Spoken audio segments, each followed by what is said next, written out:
8:33. ஆனால் நீர் அவர்களிடையே இருக்கும் வரையிலும் அல்லாஹ் அவர்களை தண்டிக்க மாட்டான். மேலும் அவர்கள் பாவ மன்னிப்பை கேட்டுக்கொண்டிருக்கும் நிலையிலும் பாவ மன்னிப்பை கேட்டுக்கொண்டிருக்கும் போதும் அல்லாஹ் அவர்களை தண்டிப்பவனாக இல்லை. நல்ல எண்ணம் கொண்ட நீர் நல்ல எண்ணம் கொண்ட இறைவன் அறிவிக்கின்றான், நீங்கள் நீர். நம்முடைய குடும்பங்களையும் நம்ம பார்த்துருக்கலாம். சொல்லுவாங்க, எங்க பாட்டி இருக்கிற வரைக்கும், எங்க தாத்தா இருக்கிற வரைக்கும், எங்க அப்பா இருக்கிற வரைக்கும், எங்க அம்மா இருக்கிற வரைக்கும் எந்த சிரமமும் இல்லை, எந்த பிரச்சனையும் இல்லை, நல்லபடியா இருந்தது. கேள்விப்பட்டிருப்பீங்க இல்லையா? இல்லை, சொல்றதுன்னு கேட்டிருப்பீங்க. நீங்களும் கூட சொல்லியிருப்பீங்க. நல்ல எண்ணம் படைத்த அந்த நீர் இறைவனுடைய நினைவாக இருக்கிறாங்கன்னு அர்த்தம். நல்ல எண்ணத்தோடு இருக்கிறாங்க அப்படின்னா இறைவனுடைய நினைவாக இருக்கிறவர்கள். எந்த ஒரு பிரச்சனை வந்தாலும் அவர்கள் தன்னுடைய இறைவனிடம் திரும்பக்கூடியவர்களாக இருக்கக்கூடிய நீர் இருக்கும் வரையிலும், அவர் தன்னுடைய இறைவனோடு இருக்கும் வரையிலும், அதாவது இறைவனுடைய நினைவாக இருக்கும் வரையிலும்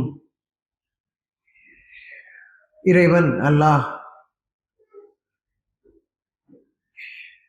அவர்களை தண்டிக்க மாட்டான். அவர்கள் பாவ மன்னிப்பை கேட்டுக்கொண்டிருக்கும் போதும் அவர்களை தண்டிக்க மாட்டான். அப்போ நாம் நம்முடைய இறைவனிடம், நான் தவறு, பாவம்னா நான்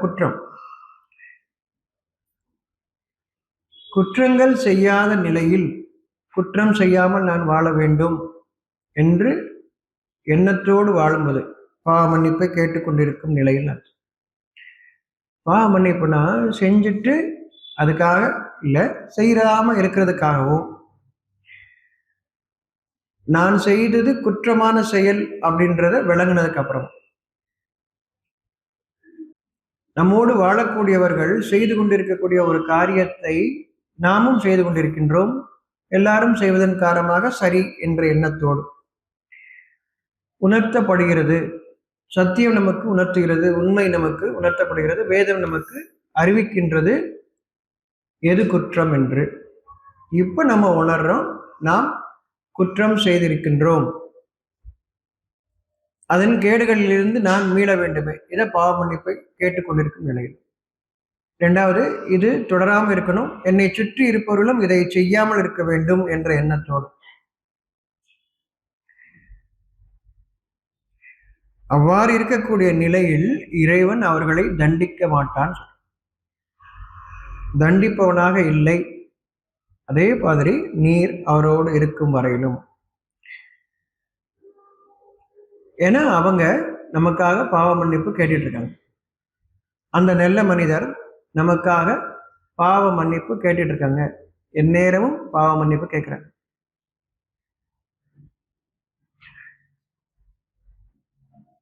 உங்களை அவன் தண்டிப்பவனாக இல்லை, அவர்களை அவன் தண்டிப்பவனாக இல்லை. நல்லவர்களுடன் வாழ்வதற்குரிய காரணம் நமக்கு, ஏன்னா அவங்க நமக்காக இறைவனிடம் வேண்டுபவர்களாக இருக்கிறாங்க. குற்றம் செய்யாத சமுதாயமாக இவர்கள் இருக்க வேண்டும், இவர்கள் நல்லபடியாக வாழ வேண்டும்ங்கிற எண்ணம் அவங்களுக்கு எப்பயுமே இருந்துகிட்டே இருக்கு, மறைவாக இருக்கு. அவங்க வெளிப்படையாக காட்டுறவங்க இல்லை, மறைவாக இருந்துகிட்டே இருக்கு. அதனாலதான் அவங்களோட நாம நெருக்கமா இருக்கணும், அவங்களோட தொடர்புல இருக்கணும், நம்ம நினைப்பு அவங்களுக்கு இருக்கணும் அப்படிங்கிற எண்ணத்தோட. இதை என்ன ஆக்கிட்டாங்கன்னா, கோயில்கள் இருக்கிற ஊர்ல நம்ம இருக்கிறோம்னு சொல்ல ஆரம்பிச்சிட்டாங்க.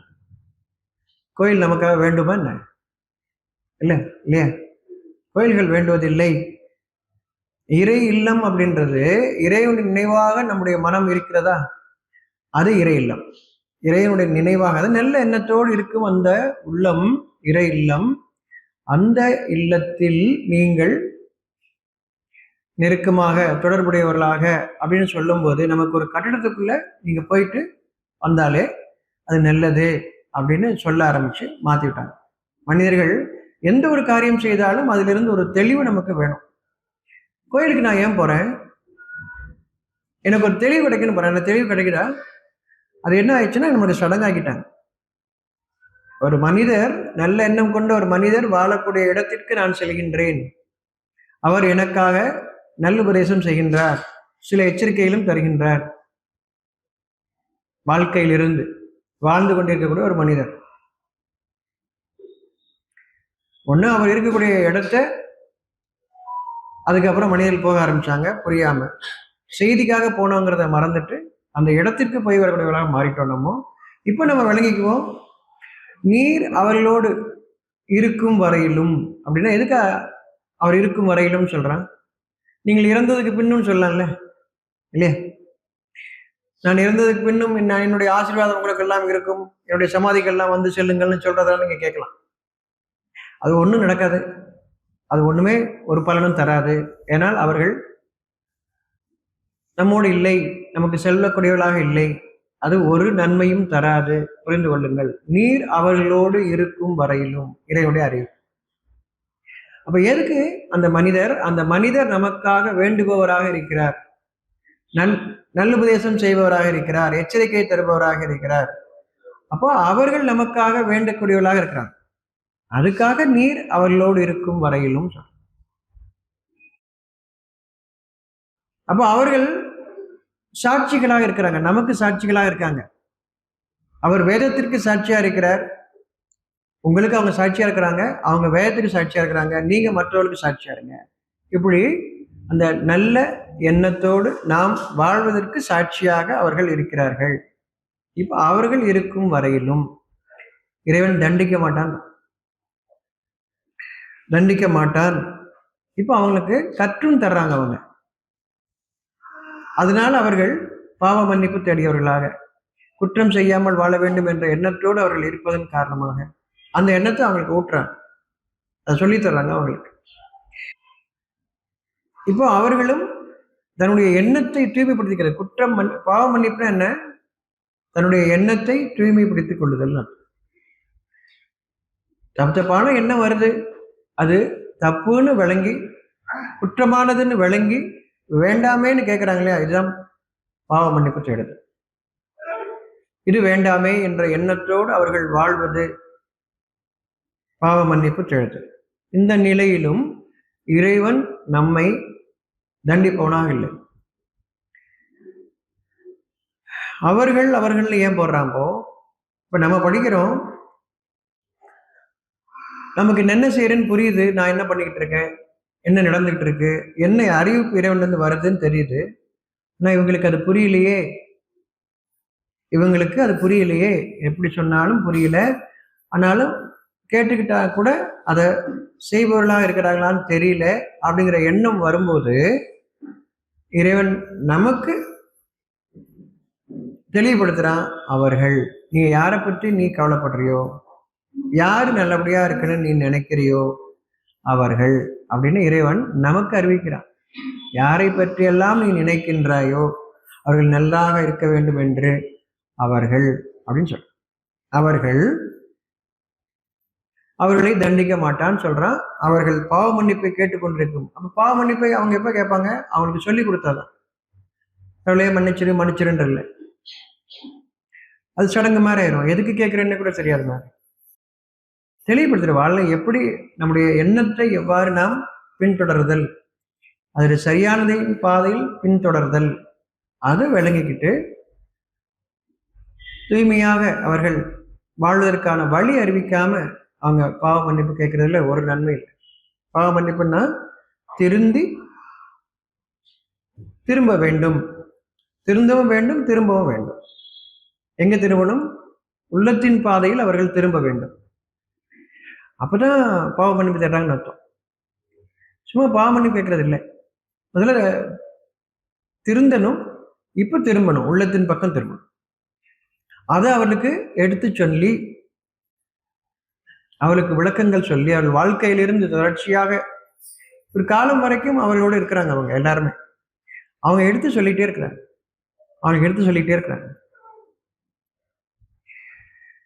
இப்பொழுது அவர்களை தண்டிப்போனாக இல்லை.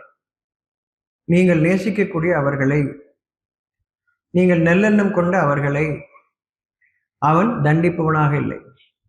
நமக்கும் ஆறுதலா இருக்கு. அவங்ககிட்ட பேசினா நமக்கு ஆறுதலா இருக்கு, அவங்க பேசினா நமக்கு மனசு நல்லா இருக்கு அப்படின்னு நம்ம மனசும் அந்த மாதிரி எண்ணம் ஏற்படுது. பேசினாலும் மனசு அமைதி ஏற்படுது. கஷ்டம் இருக்க மாதிரி தெரியுது, ஆனா கஷ்டம் நம்மளை பாதிக்கல. ஏன்னா அவங்க கூட இருக்கிறாங்க. நம்மளும் பாவ மன்னிப்பு தேடிட்டு இருக்கவங்களா இருக்கிறோம். அதன் காரணமாக அதை கடந்து வந்துகிட்டே இருக்கு. எப்ப சீராக நம்ம விளங்கிக்கிட்டு நம்முடைய தவறுகளில் இருந்து நாம் விடுபடுவதற்கான அந்த வழியில் இருக்கும்போது, என் தவறு என்ன, குற்றங்கள் செஞ்சுட்டு இருக்கேன், என்ன தவறு செஞ்சுட்டு இருக்கேன், அதை விளங்கிக்கிட்டு நான் விடுபடும் போது, இப்ப படிப்படியா அறிவித்து எந்த சூழல்ல நான் இருந்தேன், இப்போ என் இறைவன் எப்படி அது லேசாக்கிட்டு இருக்காங்க. மனசோட பாரம் குறையும். இறைவன் நம்மளை மன்னிக்கிறான் அப்படின்னா மனசோட பாரம் குறையும். மனசுல பாரம் இல்லாம மனசு லேசா இருக்கும். எந்த ஒரு காரியமும் லேசா இருக்கும். ரொம்ப தூரம் பார்க்க மாட்டோம். இப்ப நான் என்ன செய்யறேங்கிற எண்ணத்தோட இருப்போம். எவ்வளோ காரியங்கள் இருந்தாலும் இப்ப நம்ம என்ன செய்யணுங்கிற எண்ணத்தோட நம்ம இருப்போம். இறைவனை நான் முன்னோக்கியவனாக இருக்கிறேன், என் இறைவனை நான் முன்னோக்கியவனாக இருக்கிறேன் அப்படின்னு நல்ல எண்ணம் கொண்ட ஒவ்வொருவரும். யாரு மற்றவங்க நல்லபடியா இருக்கணும்னு நினைக்கிறீங்க இல்லையா, யாரு தானும் நன்றாக இருந்து மற்றவர்களும் நல்லபடியாக இருக்கணும்னு நினைக்கிறாங்க இல்லையா, நான் எப்படி போனாலும் பரவாயில்ல, என் பிள்ளைங்க நல்லபடியா இருக்கணும், அது இல்லை. அது ஒண்ணுமே நல்லது சேராது, உங்களுக்கு சேராது. நான் மெழுகுவத்தியா எரிஞ்ச எல்லாருக்காக, இதெல்லாம் சினிமா டைலாக வேணா இருக்கலாம். நீங்க நல்லா இல்லாம எப்படி மற்றவங்களுக்கு நல்லது? அப்ப என்ன அக்கிரமம் அநியாயம் பண்ணிட்டு நீ என்ன நல்லதா செய்யலாம்னு நினைப்பீங்க? சொத்தை கொடுத்துட்டு போலான்னு நினைப்பீங்க இல்லையா? நான் செத்தா என் சொத்து ஆகுது, என் பிள்ளைகளுக்கு போகும், இல்லைன்னா அதில் பணமாக தான் போகும். இது மட்டும் தானே செய்ய முடியும். அது அவங்களுக்கு உதவாதே. நல்ல வாழ்க்கை நம்ம வாழாம அவங்களுக்கு எப்படி நீங்க நல்லதை விரும்புறீங்க? பணத்தை கொடுத்துட்டு போறதா? இல்லை. நல்ல வாழ்க்கை நம்ம வாழ்ந்து அந்த நல்ல வாழ்க்கைய மற்றவர்களுக்கும் எப்ப நீங்க எண்ணம் கொள்றீங்க இல்லையா, நல்ல எண்ணம் கொள்றீங்க இல்லையா, இப்ப நீர்னா புரியுது, நல்ல எண்ணம் கொண்ட நீர், நல்லெண்ணத்தோட நீங்க வாழ்ந்து அதுக்கு சாட்சியா இருந்து, இப்ப இது நீங்க மற்றவர்கள் மீது நல்லெண்ணம் கொண்டிருக்கீங்க. அந்த நல்லெண்ணத்தோட இருக்கக்கூடிய நீர். நான் எல்லா அக்கிரமும் பண்ணிட்டு சொத்தை மட்டும் சேர்த்து வச்சு போறது இல்லை. நீங்களாம் நல்லா இருக்கணும், பிள்ளைங்க பேர பிள்ளைங்களாம் நல்லா இருக்கட்டும், என்ன அக்கிரமம்னாலும் அது எனக்கே வந்து சேரட்டும். அப்படி இல்லை. இறைவன் அப்படி அமைக்கவே இல்லை. தவறான முன்னுதாரணத்தை ஏற்படுத்துறீங்க. இறைவன் அப்படி சொல்லவே இல்லை. என்னோட பாதை அப்படி கஷ்டமானது இல்லை, லேசானது. என்னோட பாதை ரொம்ப லேசானது. கஷ்டப்படுத்திக்கிறீங்க, கஷ்டமாக்கிக்கிறீங்க. தவறான வழிகாட்டுதல். நல்ல எண்ணத்தோட நம்ம வாழணும். அந்த நல்ல எண்ணத்தோட வாழும்போது நீங்க நேசிக்கக்கூடிய மற்றவர்கள், அந்த நீர் யார் அந்த நல்லெண்ணத்தோட இருந்து மற்றவர்கள் மீதும் நேசம் கொண்டிருக்கிறீர்களோ, அதாவது நல்லபடியாக வாழணும்னு விரும்புறீங்களோ, அவர்கள் அந்த நீர். இறைவன் சொல்ற நீரும் இல்லையா, இறைவனுடைய பாதையில இருந்து அப்படின்னா நல்லெண்ணத்தோட மன அமைதியோட இருந்து அந்த நீரும். சரியா? பொருளை எல்லாரும் கொடுத்துட்டு போவீங்க, ஆனா பொருளை என்ன நீ கொண்டா போறீங்க, என்னவோ கொடுத்துட்டு போறீங்கன்றீங்க. வேணா கொண்டு போங்களேன். கொண்டு போட முடியுமா? இல்லை. அப்புறம் என்ன, நான் மெழுகுவர்த்தியா எரிஞ்சு என் குடும்பத்துக்காக அப்படின்றீங்க. தவறான முன்னுதாரணம். நல்ல எண்ணத்தோட நம்ம வாழும்போது இறைவன் வாழ வைப்போம். நீங்க என்ன சொல்றீங்க? அப்போ அநியாயம் அக்கிரமம் பண்ணி பணத்தை மட்டும் சம்பாதிச்சா போதும், எப்படி வேணா வாழ்ந்துக்கலாம் அப்படிங்கிற எண்ணத்தெல்லாம் ஏற்படுத்துறீங்க இல்லையா? எப்படியும் பிள்ளைங்க வந்து பணம் மட்டும் கொடுத்துட்டு போனா போதும், சொத்து மட்டும் கொடுத்தா போதும்னு நினைக்கிறீங்களே. அது எப்படி நல்ல உதாரணம்? அது இறைவனுடைய பாதை எப்படி சொல்றீங்க? பணம் வந்தா இறைவனுடைய பாதையை நான் எப்படி சொன்னேன்? பணம் நீங்க எதை சொல்றீங்க? அவன் படைச்ச அந்த பொருள்களை தானே. எந்த பொருளாக இருந்தாலும் அவன் படைத்தது தானே. அதை வச்சுக்கிறதா இறைவனுடைய பாதன்றீங்க? எப்படி அதை சொல்றீங்க? எதை வச்சு சொல்றீங்க? இது தவறான முன்னுதாரணம் இல்லையா? ஒவ்வொரு கொடுங்கோலனும் அதான செஞ்சுட்டு போறான். இல்லை, இறைவன் அதை அறிவிக்கவே இல்லை. அமைதியும் சமாதானத்தோடும் நீங்க வாழ்ந்து இப்ப நீங்க நேசிக்கக்கூடிய மனிதர்கள் நல்லபடியா இருக்குன்னு நினைக்கிறீங்களே, அவர்களுக்கு இறைவன் அறிவிக்கிறார், நீங்கள் இருக்கும் வரை, நீர் இருக்கும் வரை அவர்களை தண்டிப்போனார்கள். புரியுதா? நீர் அவர் இருக்கிற வரைக்கும் மற்ற அவங்க யாருக்காக அவங்க நினைக்கிறாங்களோ அவங்களுக்கு இறைவன் தண்டிக்க மாட்டான்றான். அவர் இருக்கும் வரையிலும் அவருடைய எண்ணத்திற்காக, அவருக்காக அது நடக்குது. அது சொல்ல, ஒரு நல்ல மனுஷன் கூட இல்லையான்னு கேட்குறாங்களே. மொத்தமா போயிடுச்சு, அழிஞ்சிருச்சு, ஒரு நல்ல மனுஷன் கூட இல்லையா அப்படின்னு கேட்குறாங்க. என்னால் ஒருவர் இருந்தாலும் அது பாதுகாக்கப்படும். அந்த நீர் ஏன் பாதுகாக்கப்படலை? ஒரு நல்ல மனிதன் கூட அங்கே இல்லை. அந்த அந்த நல்ல மனிதனா இருக்கக்கூடிய நீர் சொல்றாங்க. ஒவ்வொருவரும் தன்னை பார்க்க வேண்டியவர்களாக, அதுதான் இறைவனை நீங்கள் நோக்கியவர்களாக இருக்கிறீர்கள்னா, இறைவனையே நோக்கியவர்களாக என்ன அர்த்தம்? நீங்க உணர்வுல உங்களுக்கான வரக்கூடிய செய்தியை கவனிச்சவனா இருக்கிறீங்கன்னு அர்த்தம். ஒவ்வொரு மனிதனும் தன் உள்ளத்தில் வரக்கூடிய அந்த செய்தியை கவனிப்பவனா இருக்கின்றான், இறைவனை பார்ப்பவனாக நோக்கியவனாக இருக்கிறான் அர்த்தம். தன் இறைவனை நோக்கியவனாக அப்படின்னா தன் உள்ளத்தில் அவனுடைய செய்தியை கவனித்தவனாக இருக்கிறான் அர்த்தம். இல்லைன்னா ஏதாவது ஒரு இடத்துல போய் உட்காந்துட்டு இப்படி கிழக்க பார்த்துட்டு இல்லை மேற்க பார்த்துட்டு வடக்க பார்த்துட்டு உட்காந்துட்டே இருக்கும், நான் கடவுளை பார்த்துட்டு இருக்கேன். இல்லை, உங்கள் உள்ளத்தில் அவருடைய செய்தியை கவனித்தவர்களாக நீங்கள் இருக்கிறீர்கள். அதான் அவனையே நோக்கியவர்களாக அர்த்தம். அவர்கள் பாக்கியமான இல்லத்தின் பாதுகாவலராக இல்லாத நிலையிலும் அவர்கள் அதை தடுக்கும் நிலையிலும் அல்லாஹ் அவர்களை தண்டிக்காமல் இருக்க என்ன இருக்கிறது? அதன் பாதுகாவலர் பயபக்தியுடையோரே அன்றி இருக்க முடியாது. எனினும் அவர்கள் பெரும்பாலோர் அறிய மாட்டார். பாக்கியமான இல்லத்தின் பாதுகாவலராக இல்லாத நிலையிலும், பாக்கியமான இல்லம் என்ன? புண்ணியஸ்தலமா? ஒரு ஊர்லயும் ஒரு புண்ணியஸ்தலம் வச்சிருக்கீங்களே, ஒரு நாட்டிலையும் ஒரு ஊர்லயும், அதுவா பாக்கியமான இல்லம்? ஏன்னா ஊர்ல இருக்கிற பிரசிடென்ட்டோட தலைவரோட வீடா பாக்கியமான இல்லம்? இல்ல அந்த ஆன்மீகவாதிகளுடைய வீடா பாக்கியமான இல்லம்? எது பாக்கியமான இல்லம்? பாதுகாவலன் இறைவனா இல்ல நீங்களா? எதையும் பாதுகாக்கக்கூடியவர்கள்?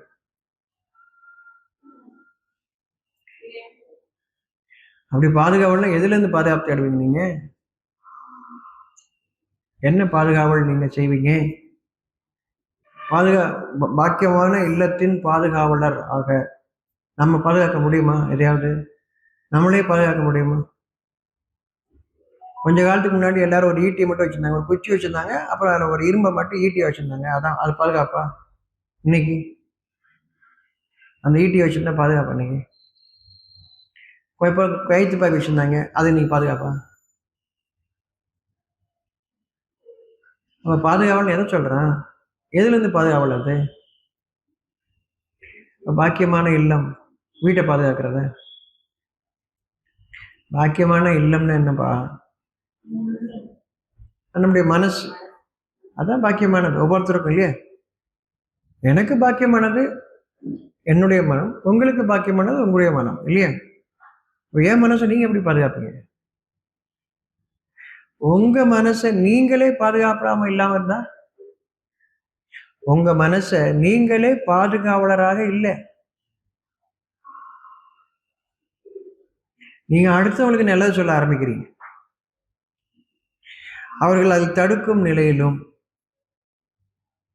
உங்க மனசே உங்களால பாதுகாத்துக் கொள்ள முடியல, பாதுகாவலராக இல்லாத நிலையிலும் அதில் தடுக்கும் நிலையிலும். நல்லது சொன்னா கேட்டுக்கிறதே கிடையாது. நல்ல விஷயத்த சொன்னா கேட்கறது கிடையாது. அதெல்லாம் சரிதான், இன்னைக்கு உதவாது. சொல்றீங்களா இல்லையா? இல்லை சொல்றதை கேட்கவா செய்றீங்களா? இல்லை ஏதோ சில விஷயங்களுக்கு சொல்லவா செய்றீங்களா? அது நீ சொல்றதெல்லாம் கரெக்டா, அதெல்லாம் இன்னைக்கெல்லாம் முடியும், இன்னைக்கெல்லாம் அதெல்லாம் அப்படிலாம் பண்ண முடியாது, அப்படிலாம் இருக்க முடியாது. சொல்றீங்களா இல்லையா? சொல்றீங்களா இல்லையா? அதில் தடுக்கும் நிலையிலும். யார் தடுக்கிறா? நல்லதுன்னு தெரியுது, ஆனா ஏற்றுக்க மாட்டேன் இல்லையா? நல்லதுன்னு தெரியுது, ஆனா நான் ஏற்றுக்க மாட்டேன். தடுக்கிறது. அதில் தடுக்கும் நிலையிலும் உங்கள் மனதை நீங்கள் பாதுகாத்துக் கொள்ளவில்லை, அதில் நன்மையை தடுக்கவும் செய்கின்றீர்கள். இப்ப கேட்கிறான், அல்லாஹ் அவளை தண்டிக்காமல் இருக்க என்ன இருக்கிறது?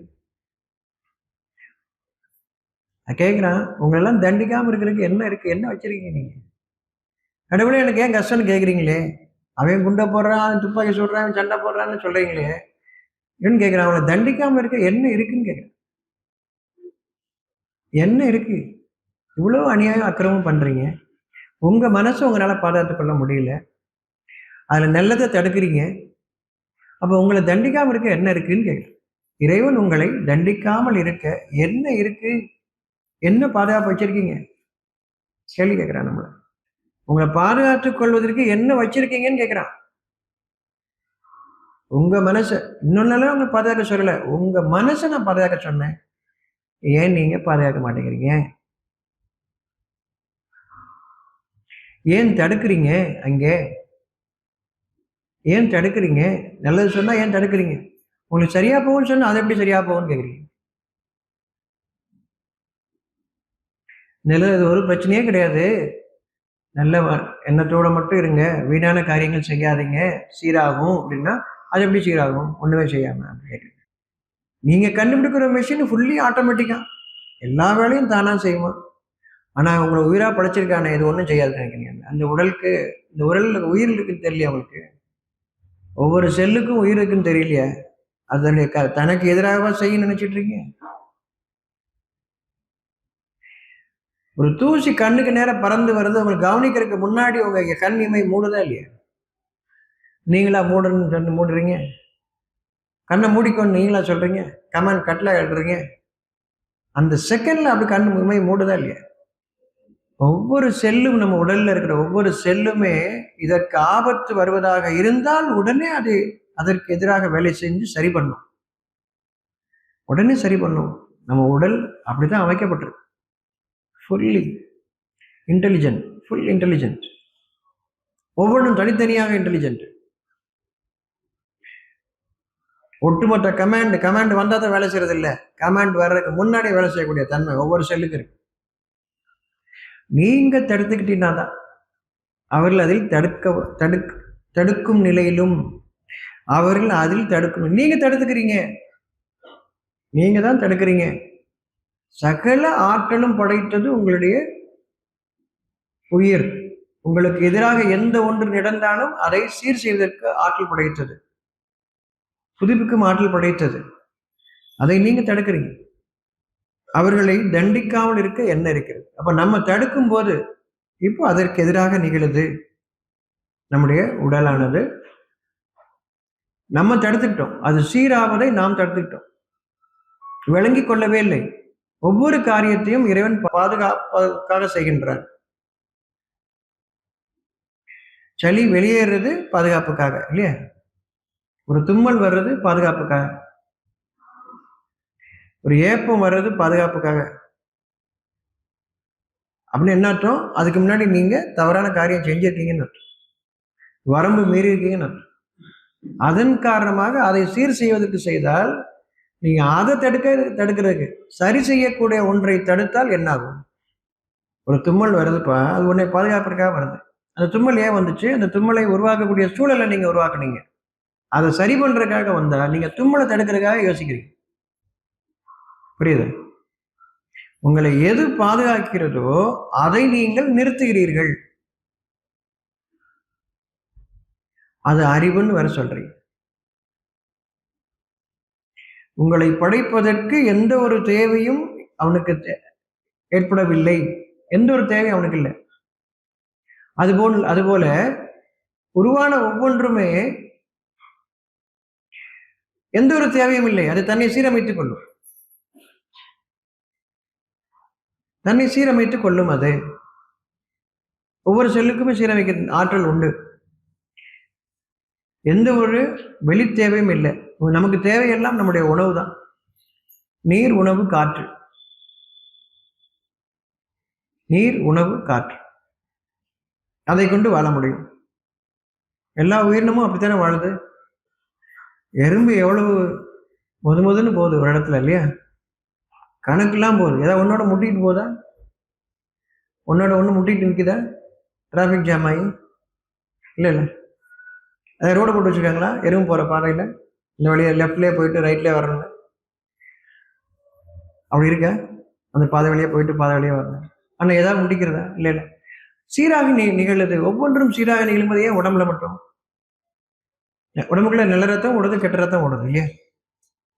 எங்கேயாவது ரெண்டு ஜாயின் ஆயிருதா? அதுதான். ஒரு அடிபடுது, வெளியில மட்டும் காயம் உங்களுக்கு தெரியுது, அந்த தோலை ஆறிடுது. ஆனால் உள்பக்கம் உள்ளேயும் சேர்ந்து இல்லை, அடிபட்டிருக்கு, நரம்பெல்லாம் கட்டாயிருச்சு, மறுபடியும் பொண்ணு ஆறிடுச்சு.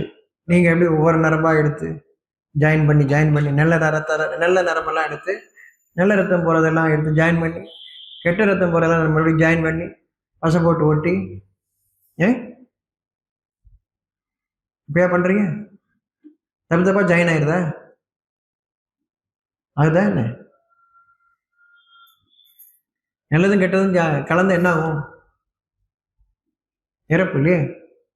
அப்படி நீங்க அடிபட்டு ஒண்ணு சேருது. வெளியே தோல் தான் நம்ம பாக்குறோம், உள்ள எல்லா நரம்புகளும் அடிபட்டு இருக்கு, இல்லையா?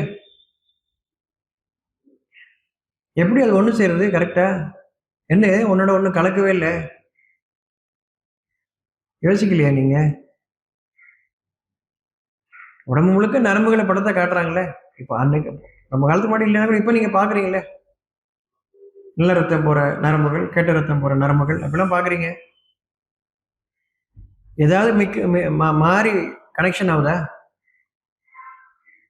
அந்த இடத்துல கட் ஆயிடுச்சு, ஜாயின் ஆகும்போது மாற்றி ஜாயின் ஆயிடுச்சு, இல்லையா? நம்ம பாலம் போடுறோம், இங்க பாலம் போயிட்டு இந்த பாலம் போய் ரெண்டு சந்திக்கவே மாட்டேங்குது, வேற இடத்துல நிற்குது. நம்ம பாலம் போட்டு வெளிப்பக்கம் பார்த்து பாலம் கட்டி, பாலம் இப்படி ஒண்ணு வருது, இப்படி வருது, ரெண்டு சந்திக்க மாட்டேங்குது, வேற இடத்துல பண்ணிக்குது.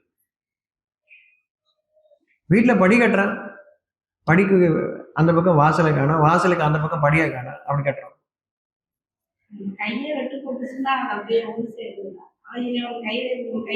நீங்க எலும்பு மட்டும் தான் பாக்குறீங்க. அது எலும்பு நேர வச்சு அதுக்கெல்லாம் தெரியாது, கரெக்டா வச்சு அது இரும்பு வச்சு வெட்டின பண்ணாதான் அது நேர ஒண்ணு சேரும், இல்லை சேராது. ஏன் ரத்தம் எல்லாம் கட்டா இருக்காங்க, நல்ல ரத்தம் கெட்ட ரத்தம் எல்லாமே கட்டா இருக்க, மாற்றி கனெக்ஷன் ஆயிடாதா? அது ஒவ்வொரு நரம்பாவும் தேடி பிடிச்சி நீங்க பொருள் போட்டு கட் பண்ணி ஜாயின் பண்ணி காத்து போகாம பசை போட்டு ஒட்டி அப்படி ஒவ்வொரு நரம்பா பண்றீங்களா என்ன? சீரா நடக்குதா இல்லையா? நல்லதோட தான் கனெக்ட் ஆகுது, அதுக்கு தெரியும். அவ்வளவு இன்டெலிஜென்ட். நீங்க அதை சரி பண்ண போறீங்களா? நம்மளும் நம்பிக்கிட்டு இருக்காங்க சரி பண்றாங்க. இறைவன் படைத்த இந்த உடல், அதை சீரமைப்பதற்கான ஆற்றல் உயிருக்கு, அந்த உயிரின் மீது ஆற்றல் மனதிற்கு, மனதின் மீது ஆற்றல் உங்கள் இறைவனுக்கு, உங்களுக்கு கூட கிடையாது. மனதின் மீது ஆற்றல் உங்கள் இறைவனுக்கு, உங்களுக்கு கூட கிடையாது. அந்த மனம்தான் அந்த உயிரை, அந்த உயிர் தான் இந்த உடலை சீரமைக்கின்றது. எந்த ஒரு தேவையில்லை. அப்ப மனதை சீர்படுத்துங்க. மனம் அது செம்மையானால், மனம் செம்மையா இருக்கணும், நல்லபடியா இருக்கணும், நல்ல எண்ணத்தோட இருக்கணும். நல்லபடியான நல்ல எண்ணத்தோட இருக்கணும், அவ்வளவுதான். மனம் நல்ல எண்ணத்தோடு இருக்கும் பொழுது அது உயிரை பாதுகாக்கிறது. சொல்றாங்க இல்லையா, மனசை விட்டுறாதப்பா அப்படின்னு. ஒரு மோசமான நிலைக்கு ஒருத்தர் போகும்போது மனசை விட்டுறாதுன்னு ஏன் சொல்றாங்க? ஏன் உயிரை விட்டுறாதுன்னு சொல்றது இல்லை? உயிரை பிடித்து வைத்திருப்பது மனம். அந்த மனதில் பலவீனம் வந்துவிட வேண்டாம், நல்லெண்ணத்தோட இருங்க, மனசை விட்டுறாதப்பா, வாழ்றணும் என்ன வை அப்படின்னு. அதனால மனசை விட்டுறாதுன்னு சொல்றாங்க. அந்த மனம் உயிரை பாதுகாக்கிறது, அந்த உயிர் நம் உடலை பாதுகாக்கிறது. ஒவ்வொரு செல்லும், நம் உடலில் இருக்கும் ஒவ்வொரு செல்லும் பெர்ஃபெக்ட்லி இன்டெலிஜென்ட். இன்டெலிஜென்ட் என்ன பண்ணுது? நல்லது மட்டும் செய்யும். நல்லதுல என்ன செய்யுது? வளரும் தன்மை மட்டும்தான், அழிக்கும் தன்மை அது கிடையாது. நான் ஒரு விபத்தின் காரணமாக அழித்து கொண்டால், சேதப்படுத்திக் கொண்டால் தவிர அதை மட்டும் நீக்கும். நீங்க ஒரு ஆபரேஷன் பண்ணி நீக்குனீங்கன்னா நல்லதையும் சேர்ந்து வெட்டி எடுப்பீங்க. உதாரணத்துக்கு ஒரு புண்ணு வந்திருக்கு, அந்த புண்ணு ஆபரேஷன் பண்ணி எடுக்கணும்னு சொன்னா நீங்க நல்லதையும் சேர்த்து வெட்டுவீங்க. ஏன் அப்படின்னா எது வரைக்கும் பாதிச்சுன்னு தெரியாது, அதனால நல்லதையும் சேர்த்து நான் வெட்டுறேன்பீங்க. ஆனா உங்கள் உயிர் அதை செய்யும் பொழுது சரியாக பாதிப்படைந்ததை மட்டும்தான் நீக்கும், வேற எதையும் நீக்காது. உங்கள் உயிர் அந்த வேலை அந்த ஆபரேஷன் செய்யும்போது அந்த ஆபரேஷன் உங்க கண்ணுக்கு தெரியாது, ஆனா அது மிகச்சரியாக பாதிப்படைந்ததை மட்டும் நீக்கும், புதியதாக உருவாக்கும், புதுப்பிக்கும். அது புதுப்பிக்கும். அப்ப நம்முடைய தவறுகளை மட்டும் நாம் சீர்திருத்திக் கொண்டு வர வேண்டும். மனம் நமக்கு வழிகாட்டுதல். உள்ளத்திலிருந்து நமக்கு வரக்கூடியது செய்தி, அந்த செய்தி மனதிற்கு வருகிறது. மனதை நாம் செம்மைப்படுத்த வேண்டும். அதாவது நல்லெண்ணத்தோடு இருக்கணும். அதான் செம்மைப்படுத்துதல், தூய்மையாக்குதல் அர்த்தம். தூய்மைன்னு என்ன? கெட்டதை களைஞ்சிட்டு நல்லதை நம்ம எடுத்துக்கிறது தான் தூய்மைப்படுத்துதல். வாழ்நாள் முழுசும் நம்ம எல்லாருமே சுத்தம் பண்ற வேலை தான் செய்யணும்.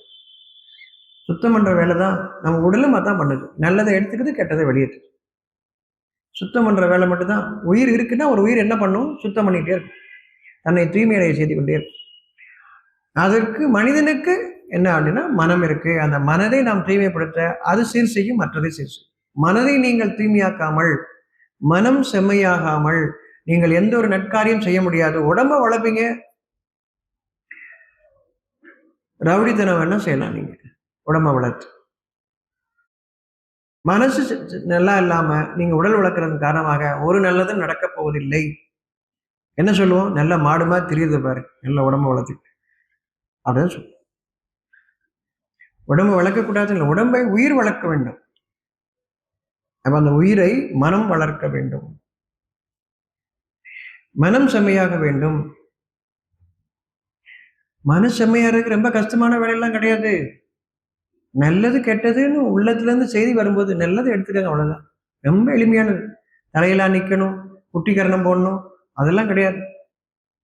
காலையும் மூக்கையும் ஒன்னா சேர்க்கணும், அதெல்லாம் அவ்வளவு சிரமமான வேலையெல்லாம் எதுவுமே கிடையாது. மனசு தூய்மை இருக்க, மனசு தூய்மைக்கு எதுவுமே தேவையில்லை. நல்லது கெட்டது அறிவிக்குது, நல்லதை எடுத்துக்கங்க, இவ்வளவுதான். மனம் தூய்மை அடைகிறது. கெட்டதை விட்டுருங்க. எது நல்லது எது கெட்டதுன்னே தெரியலன்னா அதுக்கு தான் சிந்தனை.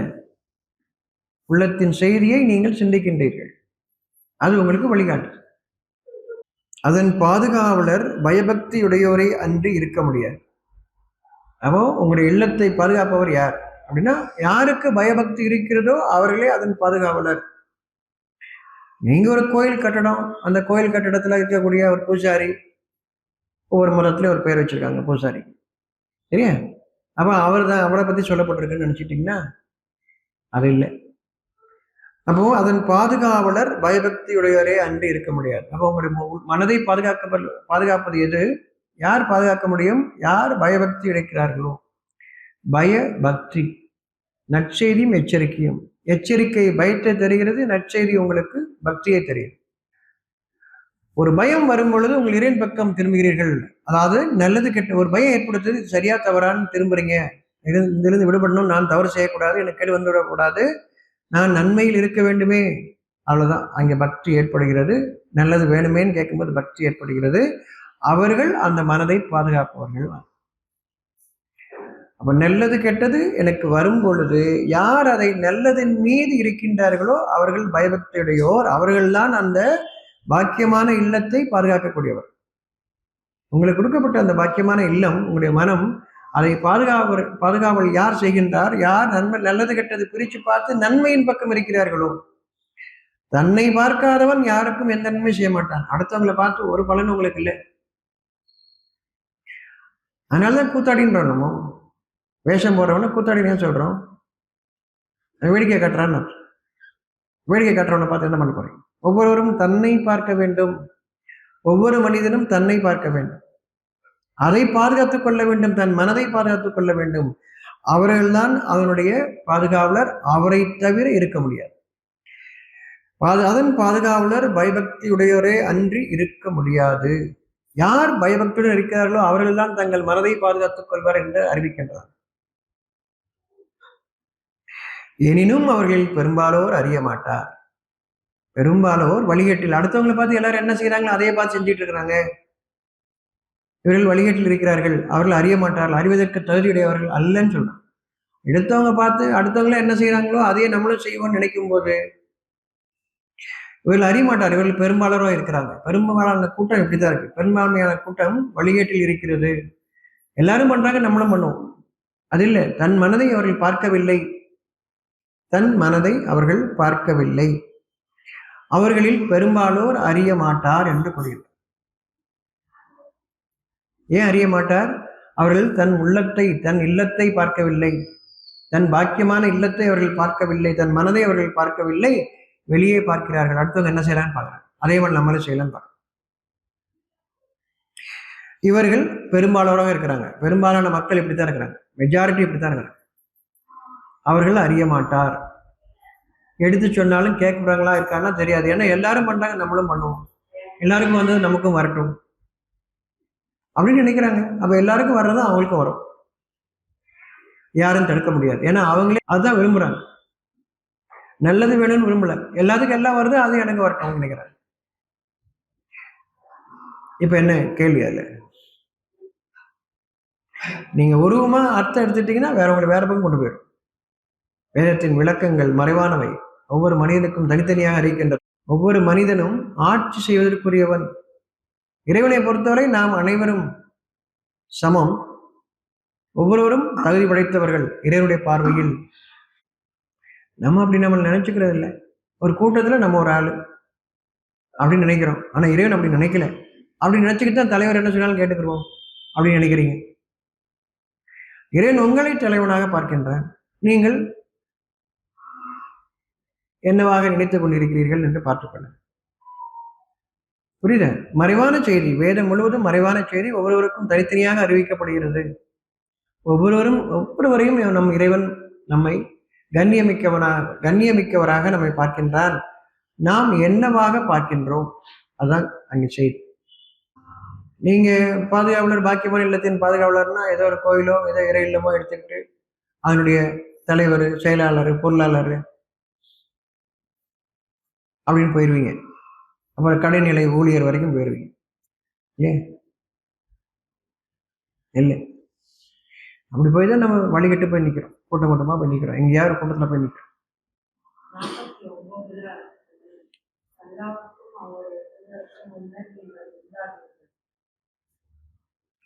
நம்பிக்கை கொண்டோரே அப்படின்னு கூப்பிடுறான். யாரை கூப்பிடுறான்? யாரெல்லாம் நல்லது வேணும்னு விரும்புறாங்களோ அவங்கள சொல்றான் நம்பிக்கை கொண்டோர் அப்படின்னா.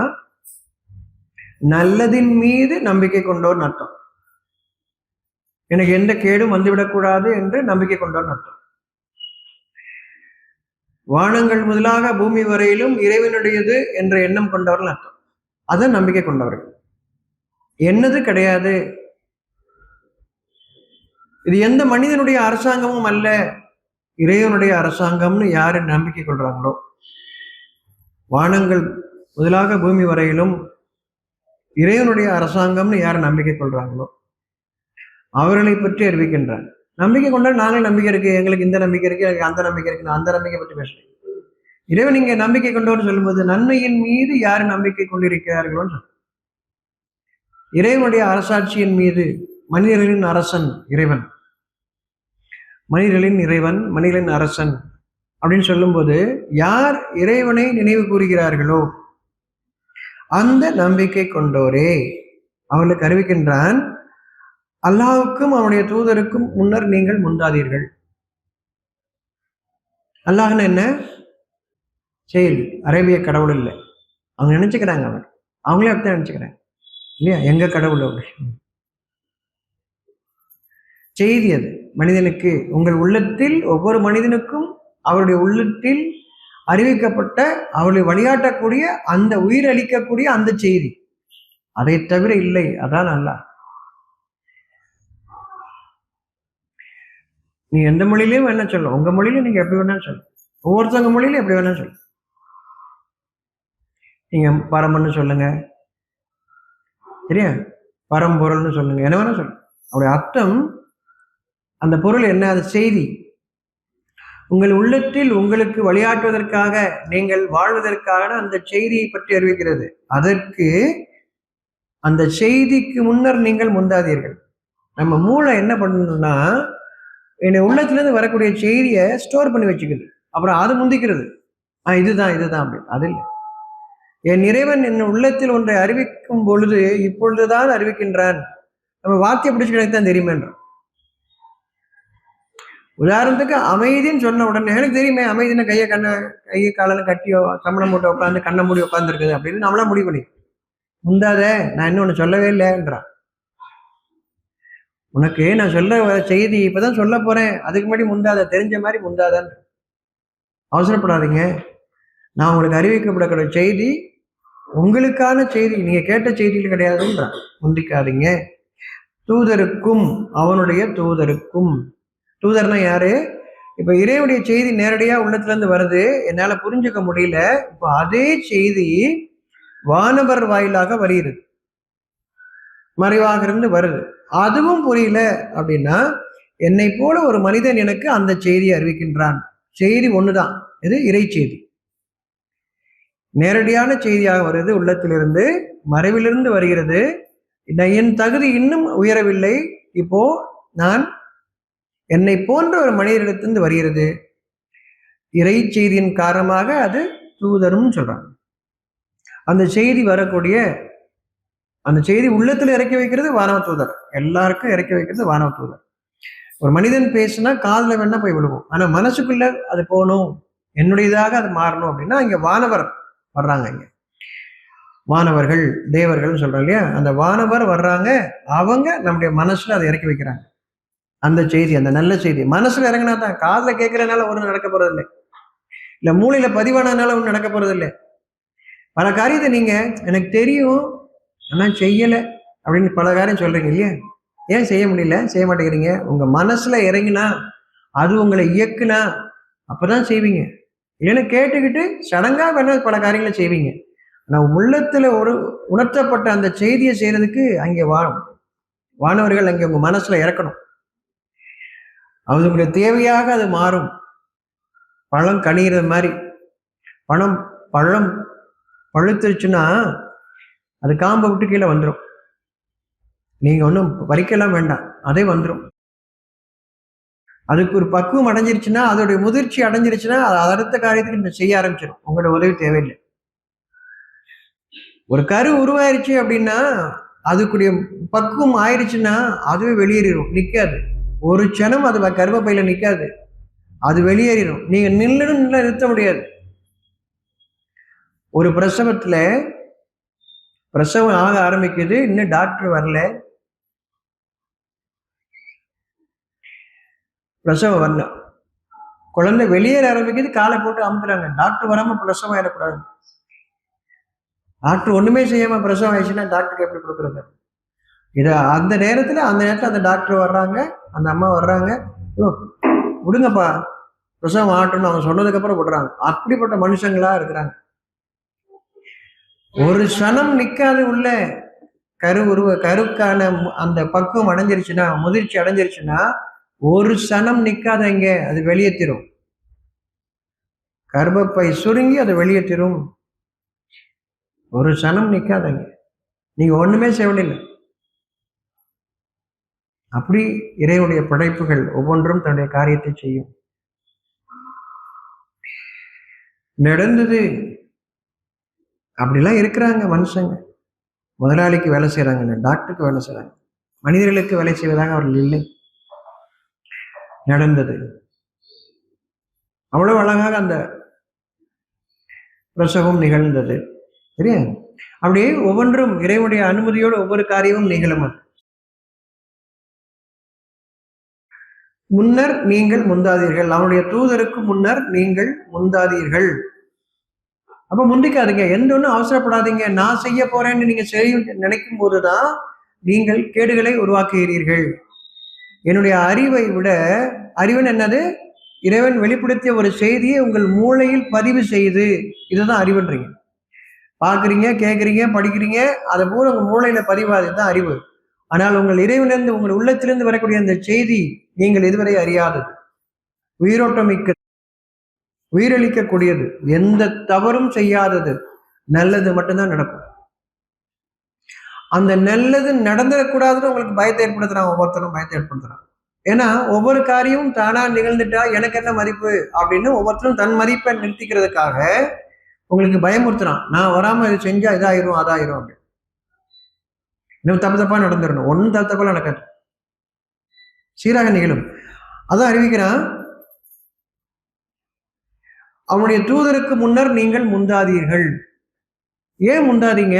சரியாத்தான்ப்பா நிகழும். உங்களுடைய மனதில், உங்கள் உள்ளத்திலிருந்து உங்கள் மனதிற்கு செய்தி வருகிறது, அந்த மனம் உங்கள் உயிருக்கு உயிரளிக்கின்றது, இது நிகழ்த்தக்கூடிய காரியம் நன்மையானது, அதற்கு முன்னர் நீங்கள் முந்தாதீர்கள். எந்த ஒரு காரியத்துக்கும் முந்தாதீங்க. மனித சமுதாயத்தின் ஒட்டுமொத்த கஷ்டங்களுக்கும் காரணம் இவர்கள் முந்திக் கொண்டது. நான் பண்ண போறேன், நான் தான் பண்ணுவேன், நான் பண்ணாதான் சரியா பண்ணுவேன். நீங்கள் சாட்சியாக இருங்கள். நடக்கக்கூடிய நிகழ்வுகளுக்கு நீங்கள் சாட்சியாக இருங்கள், அதற்கு உதவி செய்யுங்கள் போதும். எனக்கு என்ன வேண்டும், ஒரு சாப்பிட்னா கூட எனக்கு என்ன வேண்டும் என்று அறிவிக்கக்கூடிய தன்மை நமக்கு இருக்கு. என்ன சாப்பிடணும்னு எனக்கு தெரியல, உணர்வோடு இருக்கும்போது ஒரு குழந்தைக்கு பாருங்க, பிறந்த குழந்தைய பக்கத்துல கொண்டு போனா போதும், அதுக்கு சாப்பிடலாமா சாப்பிடக்கூடாதுன்னு தெரியும். என்னென்ன திருப்பிக்கிறோம், மோச திருப்பிக்கிறோம். அந்த உணர்வோடு தான் நாமும் இருக்கின்றோம். குழந்தையும் கற்றுக் கொடுக்குது, நம்ம பார்க்கறது இல்லை. இப்ப நாய்க்கு ஒன்று கொடுக்குறீங்க, வேணா திருப்பிக்கதா இல்லையா? நம்ம மட்டும் சாப்பிட்டு வாந்தி எடுக்கிறோம், தெரியல, உணர்வற்றவர்களாக நாம் ஆகிவிட்டோம். இப்ப மறுபடியும் உள்ளத்தின் பாதையில் திரும்புங்க, உணர்வுடையவர்களாக திரும்புங்க. இப்ப இறைவன் நமக்கு அறிவிப்பான். அதை முந்தாதீர்கள். எப்படி முந்துறீங்க? எங்க அப்பா சொன்னாரு, எங்க அண்ணன் சொன்னாங்க, எங்க அம்மா சொன்னாங்க, பாட்டி சொன்னாங்க, சொல்லட்டும். அது சரிதானா? நீங்க ஏன் சிந்திக்க மாட்டேங்கிறீங்க? முந்தாதீர்கள். இப்ப முந்துறது உங்க அறிவை கொண்டுதான் நீங்க முந்துறீங்க, உணர்வு கொண்டு இல்லை. உணர்வு முந்த செய்யாது. அல்லாஹ்வும் தூதருக்கும் அங்கே அந்த செய்திக்கும் அர்த்தம். அந்த செய்தி உங்களுக்கு வழிகாட்டக்கூடிய, உயிரளிக்கக்கூடிய அந்த செய்திக்கு முன்னர் நீங்கள் முந்தாதீர்கள். உள்ளச்சத்துடன் நீங்கள் இருங்கள். அவனிடம், அல்லாஹ்விடம், அவனிடம், இறைவனிடம் உள்ளச்சத்துடன் இருங்கள். அதாவது நான் என் உணர்வுக்கு மீறி, வரம்பு மீறி என்னுடைய அறிவை பயன்படுத்தி தவறிழைத்து விடக்கூடாதே என்ற அச்சம். இதுதான் உள்ளச்சத்துடன் இருங்கள். நான் வரம்பை மீறிவிடக்கூடாது, என் அறிவின் காரணமாக, நான் முந்துவதின் காரணமாக, அவசியத்தின் காரணமாக நான் வரம்பு மீறிவிடக்கூடாது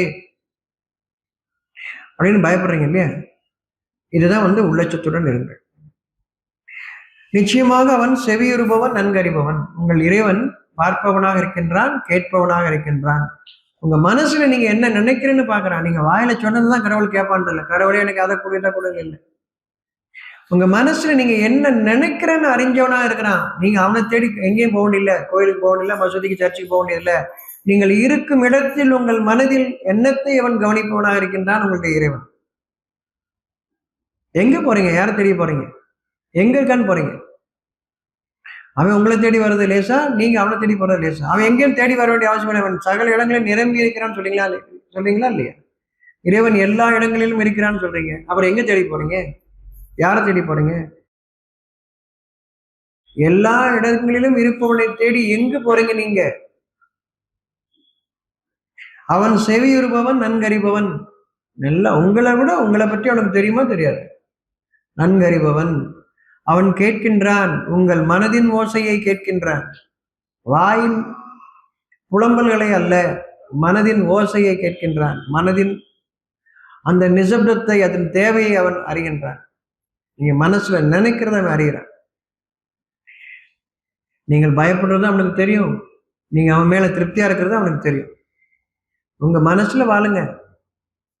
உங்கள் இறைவன் உங்களை கவனித்தவனா இருக்கின்றான். உங்களை அவனை விட்டு விடுவா இல்லை. படைச்சிட்டு விட்டுட்டு போறதுக்கு பெற்றோர்களா அவன் இல்லையா? அப்பா அவன் பிள்ளைய விட்டுட்டு போயிடறாங்க இல்லையா? பிறந்த பிள்ளைய விட்டு போயிடறாங்க. உங்கள் இறைவன் அப்படி அல்ல. அவன் சதா கவனித்தவனாக இருக்கின்றான், உங்களை கவனித்தவனாக இருக்கின்றான். நம்புங்கள். இதுதான் நம்பிக்கை. நீங்கள் உங்கள் இறைவனின் மீது நம்பிக்கை கொள்கிறீர்கள் அர்த்தம். முந்தாதீர்கள்னா புரியுதா? உங்க அறிவு பயன்படுத்தி அவசரப்படாதீங்கன்னு அர்த்தம். உங்க அறிவு வேலை செய்யுதுன்னு அவசரப்படுறீங்கன்னு அர்த்தம். அதுதான் முந்தாதீர்கள். வேற என்ன கேள்வி? இன்னும் இறை இல்லங்களில் அவர்களுடைய தொழுகை எல்லாம் சீட்டி அடிப்பதும் கைதட்டுவதுமே தவிர வேறில்லை. எங்கெல்லாம் நீங்க இறை இல்லம்னா நீங்க எது கோயில் கடவுளுடைய இடம் நினைச்சிட்டு போறீங்களோ, எந்த இடமாக இருந்தாலும் சரி, அது என்ன பேரை வைத்துக் கொண்டாலும் சரி, அங்க நீங்க செய்யறதெல்லாம் சீட்டி அடிப்பதும் கைதட்டுவதுமே தவிர, அதாவது கொண்டாடுங்க கூட வேடிக்கை விளையாட்டு, தாளம் போடுறது, ஆட்டம் போடுறது, பாட்டு பாடுறது, அதை மட்டும் தான் செய்றீங்க. உங்கள் இறைவனிடம் நீங்கள் உங்க அப்பா என்னப்பா விஷயம்னு கேட்கிறாரு, நீங்க டான்ஸ் ஆடி பாட்டு பாடி என்ன சொல்லுவாரு? உங்க அப்பாட்ட போறீங்க, ஒன்று கேட்கறக்கா போறீங்க, என்னப்பா விஷயம்னா நீங்க டான்ஸ் ஆடுறீங்க பாட்டு பாடுறீங்க, என்ன சொல்வாரு? ஏத்துப்பாரு? என்ன சொல்வாரு? சீட்டு அடிக்கிறீங்க, குட்டிக்கதை போடுறீங்க, விசில் அடிக்கிறீங்க, உங்க அப்பாவுக்கு முன்னாடி போயிட்டு கேட்கறக்காக என்ன சொல்வாரு? பைத்தியம். நீங்க அதை தானே இறை இல்லங்களில் போய் செய்றீங்க. உங்க அப்பாட்ட போய் மெதுவா பக்குவமா பணிவா பேசுவீங்களா, கத்துவீங்களா, குடிச்சு போடுவீங்களா? கோயில போய் எப்படி கத்துறீங்க? இறை இல்லங்களில் போய் எந்த இறை இல்லமா இருக்கட்டும் எப்படி கத்துறீங்க?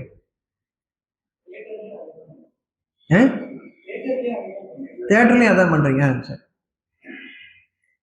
எப்படி பேசுறீங்க? உங்க அப்பாட்ட ஒண்ணு வேணும்னு கேட்கறீங்க போறீங்க, எப்படி பேசுறீங்க? எவ்வளவு பணிவா, எவ்வளவு பக்குவமா, எவ்வளவு பேசுறீங்க இல்லையா, எவ்வளவு மெதுவா. கடவுள்கிட்ட போயிட்டு நீங்க எப்படி கத்துறீங்க? கடவுளுக்கு காது கேட்காதுட்டா, இறைச்சல் அவர் கேட்க மாட்டேங்குதுன்னு இறைச்சல் நீங்க உண்டு பண்றீங்க. ஒரு பக்கம் தாளம் போடுது, ஒரு பக்கம் ஸ்பீக்கர் கத்துது, ஒரு பக்கம் பாட்டு போடுறீங்க, ஒரு பக்கம் கத்துறீங்க, அத்தனை பேரும் சேர்ந்து கத்துறீங்க. எப்படி கேட்க உனக்கு? கேட்காதுன்னு நீங்களும் சேர்ந்து கத்துறீங்க, வேகமா கத்துறீங்க இல்லையா? அது அவன் அறிவிக்கிறான். அவருடைய தொழுகை, கும்பிடுதல், ஜபம் எல்லாம் சீட்டி அடிப்பதும் கை தட்டுவதுமே தவிர வேறில்லை. நீங்கள் நிராகரித்ததன் காரணமாக வேதனையை சுவைப்பீராக. நீங்க நிராகரிச்சிருங்க உங்க இறைவனை. உங்ககிட்ட ஒருத்தவங்க பேசினா எவ்வளவு அமைதியா பொனிவா பேசணும்னு விரும்புறீங்க இல்லையா? மெதுவா பேசு, ஏன் கத்துறன்னு சொல்றீங்களா இல்லையா? ஏன் நீங்க உங்க கடவுள்னு சொல்லிட்டு அங்க போயிட்டு கத்துறீங்க? ஏன் கத்துறீங்க? உங்களுக்கு இப்ப அப்ப கூட புரியலையா? நிராகரிக்கிறீங்கன்னு புரியலையா? என்ன பண்றீங்கன்னு உங்களுக்கு புரியுதா? எல்லா இறை இல்லங்கள்லயும் போய் என்ன பண்றீங்க? ஏன் கத்துறீங்க இங்க? ஏன் ஒரே விசில் சத்தம்? ஏன் தாளம்? ஏன் ராகம்? உங்க அப்பாட்ட எப்படி கேட்பீங்க? அப்பான்னு எழுத்தா, எதுக்கு ராகம் போடுற, ஒழுங்கா சொல்ல வேண்டிய சொல்லி அப்படிதான் கேட்பாரு. அமைதியா சொல்லு, ஏன் கத்துற சொல்லுவாரா இல்லையா? அப்போ கண்ணியமான்னு பேசுறது எப்படி இருக்கு? ரோட்ல போகும்போது உங்களை கத்தி கூப்பிட்டா என்னென்ன சொல்லுவீங்க? ஏன் கத்துற என் பேரை சொல்லி சொல்லுவீங்களா இல்லையா? கோயிலில் போய் கத்துறீங்க, உங்களுடைய இறை இல்லங்களை போய் கத்துறீங்க, கடவுளை ஏன் கத்துறீங்க? தூரமா இருக்காரா? கேட்க மாட்டேங்குது அவருக்கு? நீங்க இந்த மலையில கிழக்கு மலையில, அவர் மேற்கு மலையில் நிற்கிறாரா? கத்தி கூப்பிடுறீங்க கடவுளை என்ன? ஏன்? நீங்கள் நிராகரித்ததன் காரணமாக வேதனையை சுவைப்பீராக. நீங்க கடவுள்கிட்ட கேட்க கேட்க வேதனை. அதை நீங்களும் சொல்றீங்களே, கும்பிட கும்பிடதான்டா கஷ்டமே வருதுன்னு சொல்றீங்களே. ஏன் தெரியுதா? நீங்க கும்பிடவே இல்லை, நீங்க கத்துறீங்க. அவருடைய தொழுகை எல்லாம், அவருடைய கும்பிடுதல் எல்லாம், அவருடைய வேண்டுதல் எல்லாம் சீட்டி அடிப்பதும் கை தட்டுவதுமே தவிர வேறில்லை. அதன் காரணமாக வேதனையை சுவைப்பீரார்.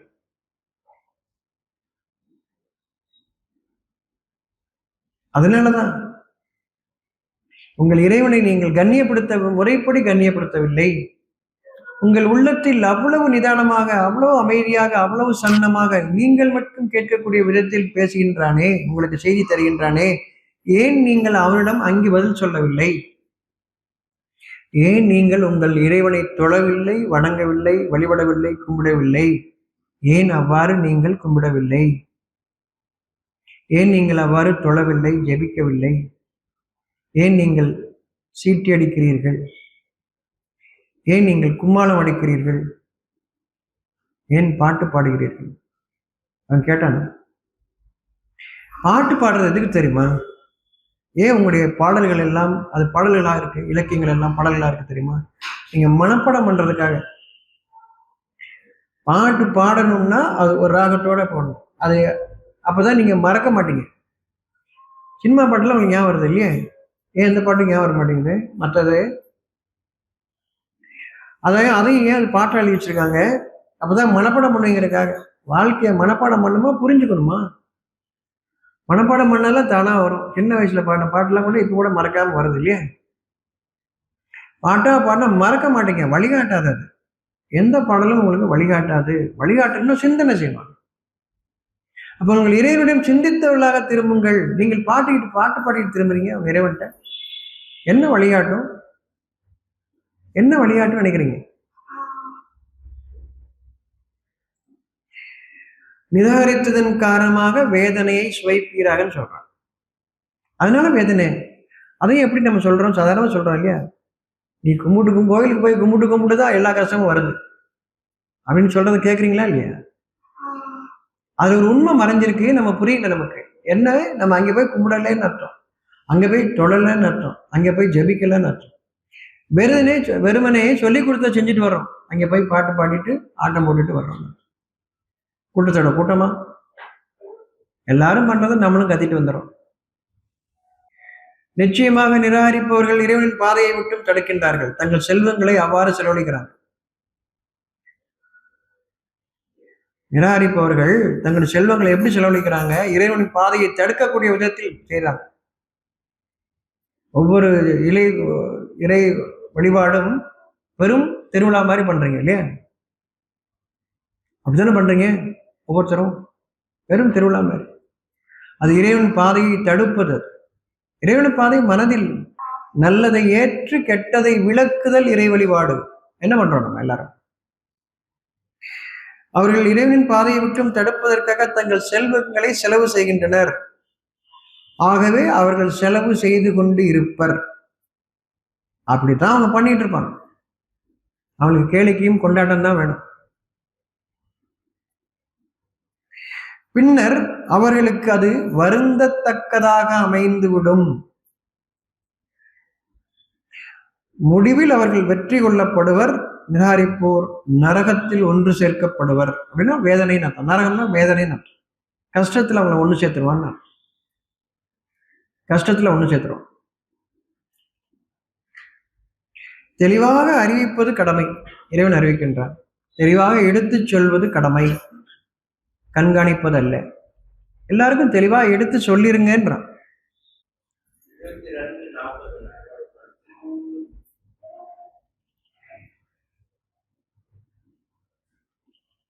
அதாவது வேதத்துல ஒன்று நமக்கு புரிஞ்சிருச்சுன்னா ஒவ்வொன்றாக ஒவ்வொரு கதவா திறக்கும். வேதத்தின் ஒவ்வொரு வரிகளும் ஒவ்வொரு வார்த்தையும் உங்களுக்கு அந்த பாதையை காட்டிக்கிட்டே போகும்.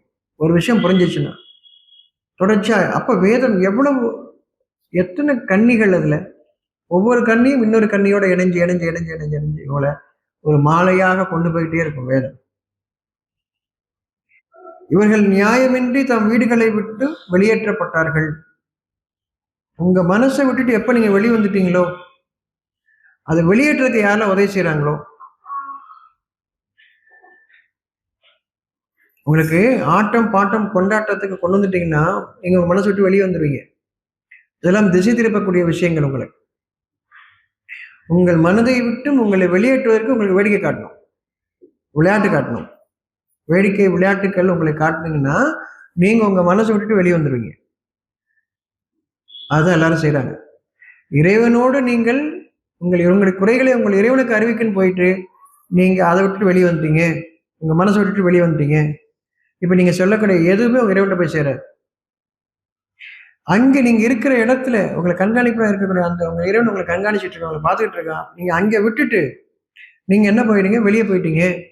அவர்கள் வெளியேற்றப்பட்டார்கள் நியாயமின்றி தம் வீடுகளை விட்டு. ஒரு நியாயம் இல்லை. உங்க மனசோட அமைதியில நீங்க வாழ்ந்துட்டு இருக்கீங்க, அதை கெடுக்கிறதுக்கு இன்னொருத்தவங்களுக்கு எந்த நியாயமும் இல்லை. ஒரு மனிதன் இன்னொரு மனிதனுக்கு என்ன உதவி செய்யலன்னா உங்க மனசு பக்கம் திரும்புங்க, இதுதான் அவங்க செய்யக்கூட உதவி. ஒரு மனிதன் ஒன்றை சொல்லும் பொழுது நான் என்னை பார்க்கின்றேன், என் மனதை பார்க்கின்றேன், எனக்குள்ள என்ன நடக்குதுன்னு பார்க்குறேன். இதுதான் நம்ம செய்யக்கூடிய நல்லது. அவன் தன்னுடைய மனதிலிருந்து விலகி வரும்படி நாம் செய்வது கேடு, அநியாயம். ஒரு மனுஷன் தன்னை மறந்தவனாக வர்றதுங்கிறது கேடு. ஒரு மனிதனுக்கு நீங்க நல்ல செய்யறேன்னா அவன் தன்னை உணர்ந்தவனாக இருக்கும்படி நீங்கள் செய்தால் நீங்கள் மனிதனுக்கு நல்ல செய்றீங்க. அவன் தன்னையே மறக்கும்படி செய்தால் இதுதான் அநியாயம். எங்களுடைய இறைவன் அல்லாஹ் என்று கூறியதை தவிர, அல்லாஹ்ன்னு என்ன எப்பவுமே ஞாபகம், அல்லாஹ்ன்னு சொல்லும் போது என் உள்ளத்தில் எனக்கு அறிவிக்கப்பட்ட அந்த செய்தின்னு அர்த்தம். ஒவ்வொருவருக்கும் அது போல. அவனை தவிர இல்லை அந்த செய்தி. உங்கள் உள்ளத்தில் அறிவிக்கப்பட்ட அந்த செய்தியை தவிர இல்லை, அந்த செய்தியை தவிர. அப்படி சொன்னதுக்கு என்ன நம்ம சொல்றோம்? மனசுல என்ன சொல்லுதோ அதன்படி நான் வாழ்றேன்ப்பா, என் மனசாட்சிப்படி வாழ்றேன் அப்படின்னு சொன்னது குற்றம். அப்படிலாம் சொல்லக்கூடாது. நாங்க சொல்றதா நீ செய்யணும். என் மனசாட்சி என்ன சொல்லுதோ அதன்படி வாழணும்னு நான் விரும்புறேன்னு சொன்னது குற்றம். எங்களுடைய இறைவன் அல்லாஹ் என்று அவள் கூறியதை தவிர அப்படின்னு சொன்னா, மனசாட்சி பிரகாரம் நான் வாழ்றேன்னு நான் சொன்னேன், அதை தவிர இல்லை. என்ன இப்ப புரியுதா அர்த்தம்? என் மனதின் சாட்சியத்தின்படி நான் வாழ விரும்புகிறேன். எங்களுடைய இறைவன் அல்லாஹ், ரெண்டு ஒரே விஷயம். புரியுதா? சந்தேகம் இருக்கா? ஏதாவது கேள்வி இருக்கா? தெளிவடைஞ்சு கொள்ளுங்க என்று அவர்கள் கூறியதை தவிர. அவ்வளவுதான் அவங்க சொன்னாங்க. மனிதர்களில் சிலரை கொண்டு அவன் தடுக்காதிருப்பின் நிச்சயமாக ஆசிரமங்களும் கிறிஸ்தவ கோயில்களும் யூதர்களின் ஆலயங்களும் அல்லாஹ்வின் பெயர் அதிகமாக தியானிக்கப்படும் மஸ்ஜிதுகளும் அழிக்கப்பட்டு போயிருக்கும். மனசாட்சிப்படி வாழக்கூடியவங்க எல்லா இடத்துலயும் இருக்கிறாங்க. நீங்க எந்த மொழி, எந்த மதம், என்ன வேணாலும் சொல்லிக்கங்க, அவங்கவுங்க மொழியில சொல்றீங்கன்னு அர்த்தம். அவங்களுக்கு சொல்லிக் கொடுக்கப்பட்டதை சொல்றீங்கன்னு அர்த்தம். ஆனா எல்லா இடங்களிலும் எல்லா கூட்டங்களிலும் மனசாட்சிப்படி வாழ்றேன்னு சொல்றவங்க இருக்கிறாங்க. அப்படி அவங்க இருப்பதன் காரணமாக நீங்கள் சொல்லக்கூடிய இறை இல்லங்கள் வேறு வேறு பேர் இல்லையா? மஸ்ஜித்னு சொல்றீங்க, கிறிஸ்தவ ஆலயம்னு சொல்றீங்க, இல்லைன்னா இந்துக்கள் ஆலயம்னு சொல்றீங்க, சிவாலயங்கள், என்ன வேணா ஒவ்வொருத்தரும் புத்த ஆலயங்கள் சொல்றீங்க, இப்படி என்ன வேணா சொல்றீங்க. எல்லாம் அழிக்கப்பட்டு போயிருக்கும். ஏன் அழிக்கப்பட்டு போல? சில மனிதர்கள் இருக்கிறாங்க, எல்லா இடத்துலயும் இருக்கிறாங்க, மனசாட்சிப்படி வாழக்கூடிய மனுஷங்க இருக்கிறாங்க. அவர்களின் காரணமாக அது இல்லைன்னா பெரும் குழப்பம் ஏற்பட்டிருக்கும். ஒரு இறை இல்லங்களை அழிச்சா பெரும் கலவரம் ஏற்பட்டுரும். மக்கள் புரியாம இருக்கிறாங்க, அது வேற விஷயம். ஆனா அதன் காரணமாக பெரும் கலவரங்கள் ஏற்பட்டுவிடும், தீராத வடுவை ஏற்படுத்திவிடும், தீராத பகையை ஏற்படுத்திவிடும். அப்படி கொஞ்சம் நல்லவங்க இருப்பதன் காரணமாக இன்னும் மனுஷங்க கொஞ்சம் அமைதியா வாழ்றாங்க. அந்த நல்ல உள்ளங்கள், நல்ல மனம் படைத்து அந்த மனிதர்கள் இருப்பதன் காரணமாக இன்னும் அல்லாஹ்வுக்கு எவன் உதவி செய்கிறானோ அவனுக்கு திண்ணாக அவனும் உதவி செய்வான். அதாவது உங்களுடைய மனதின் செய்திக்கு யார் உதவி செய்கிறார்களோ, உள்ளத்திலிருந்து ஒரு செய்தி வருது, அந்த செய்திக்கு யார் உதவுகிறார்களோ நிச்சயமாக அந்த செய்தி உங்களுக்கு உதவும். உங்க மனசுல அறிவிக்கப்படக்கூடிய அந்த செய்தி உங்களுக்கான செய்தி, அதை பின்பற்றுங்க. அது உங்களுக்கு ஒரு கெடுதியும் செய்யாது. உங்களுக்கான உதவி, அந்த செய்திக்கு உதவுங்க. இதை வேறு விதமா சொல்றேன். இப்போ உங்களுக்கு பசிக்குது, சாப்பிடணும் தானே, அதான் உதவி செய்றீங்க. அப்ப அந்த பசின்னு ஒரு உணர்வு வருது இல்லையா, அதுக்கு நீங்க செய்யக்கூடிய உதவி என்ன? நீங்க சாப்பிடுறது, அவ்வளவுதான். இதுதான் அல்லாஹ்வுக்கு எவன் உதவி செய்யறோன்னு அவனுக்கு திறனாக அவனும் உதவி செய்வான். உங்களுக்கு உணர்வு, சாப்பிடணுங்கிற உணர்வு வருது, ஒரு செய்தி வருது, அதுக்கு நீங்க சாப்பிட்றீங்க. இப்ப அந்த உணவு உங்களுக்கு நல்லது செய்யும்.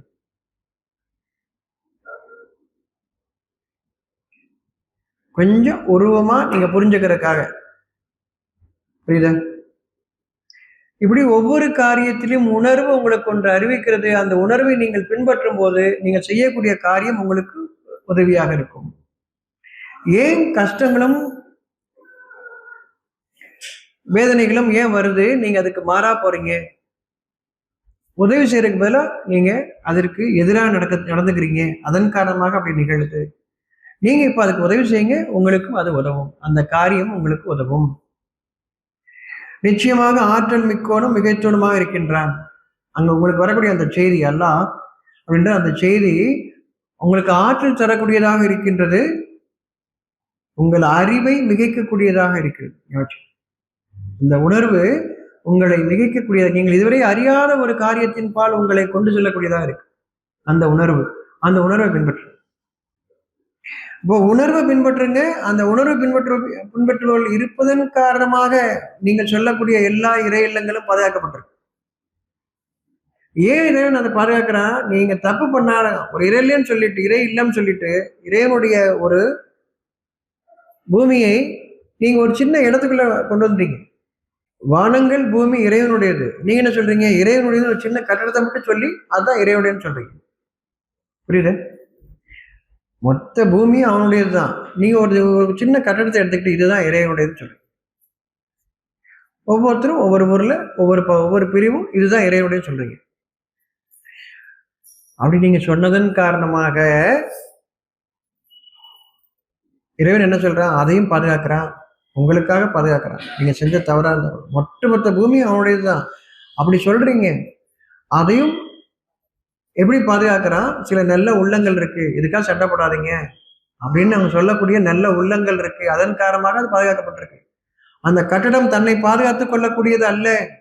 நீங்க சொல்லக்கூடிய இறை இல்லங்கள் தன்னை பாதுகாத்துக் கொள்ளக்கூடியது அல்ல. நீங்க அழிக்காட்டி கூட பூகம்பங்கள் வந்து அழிக்குது இல்லையா? ஆற்று வெள்ளம் வந்து அடிச்சுட்டு போகுது இல்லையா? உங்களுடைய இறை இல்லங்களை அழிச்சு போதே இல்லையா? அது தன்னையே பாதுகாத்துக் கொள்ள முடியாத ஒன்றை நீங்கள் இறை இல்லம்னு சொல்றீங்க. ஆனாலும் இறைவன் அதை பாதுகாக்கின்றான். மனிதர்களுக்குள் சண்டை சச்சரவு வந்துவிடக்கூடாது என்பதற்காக இறைவன் பாதுகாக்கின்றான். எப்படி பாதுகாக்கிறான்? நல்ல உள்ளங்கள் அங்கே இருக்கு.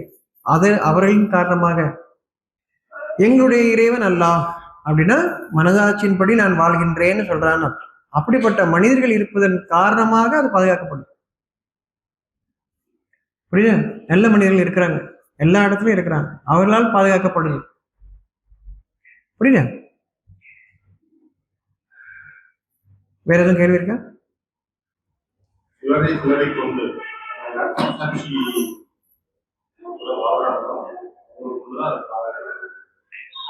நீங்க சொல்றீங்கல்ல, 2 இடத்துல பிரச்சனை வரும்போது இங்கிருந்து நாங்கள் அம்பாசிடர்ஸ் அனுப்பிச்சிருக்கோம், மெசஞ்சர்ஸ் அனுப்பிச்சிருக்கோம், இந்திய தூதர் போயிருக்கிறாரு அப்படிலாம் சொல்றீங்கல்ல. அப்போ அங்க சமாதானத்தை ஏற்படுத்தக்கூடிய இவர்கள் போவதன் காரணமாக நடக்கல, அந்தந்த இடங்கள்ல இருக்கிறாங்க. யாராவது ஊருக்குள்ள போய் நீங்க ஏதாவது செஞ்சிட முடியுமா? நல்லது அங்க இருக்கிறவங்கள தவிர இல்லையா? யாராவது விடுவாங்களா? உங்க வீட்டுக்குள்ள உங்க ஏரியாவுக்குள்ள வந்து ஒருத்தர் நான் விடுவாங்களா? அங்க யாரு ஓரளவுக்கு நல்லது பேசக்கூடியவங்க, நல்ல மனுஷங்க, அவங்கள பார்த்துட்டு பேசி அப்பதானே சமாதானம் ஏற்படும். அப்ப அந்த நல்ல மனிதர் இருப்பதன் காரணமாக நாம் சிலரை கொண்டு என்னன்னு சொல்றோம்.